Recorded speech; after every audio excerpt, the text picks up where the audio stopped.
Hello guys, for today's video, malakat kita sa barbershop para magpagupit ng buhok ni Tintin kag ni Tantan. Ang pangalan ng barbershop is Tolyok, located Barangay Sagasa, Esperanza Sultan, Kudarat. Along the highway, pakadto sa Sagasa Elementary School, malapit sa Tinapayan. Kung barbershop ang hanap mo, ito na ang marekomenda ko sa imo. Kay kanami sang iya nga gupit at kung about sa mga bata like Tintin, kabalugid siya magpaayon-ayon sang ulo ka bata para hindi gid sige ka hulag kag hibi. Sa hindi kaintindi sang ako nga ginapangwakal, pasensya gid kay daw hawod ako mag-Ilonggo kaysa mag-Tagalog. Pero para sa imo, subukan ko na mag-tongue twister.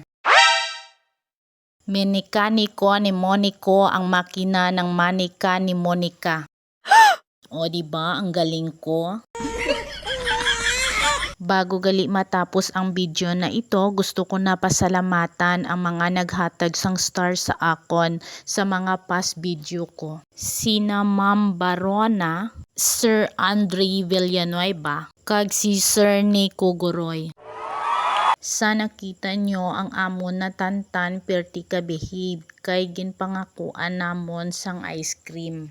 Ginbaklan na lang namon siya sang ice cream kay deserve niya daw mag ice cream. Kadlong hindi ka magulag para hindi katul. Para hindi ka katulan ha. Ito ko na. Oo. Tama na. Oy pagan. Ha? Gapong ko lang ka kapoy pa. Ay, nakapoy.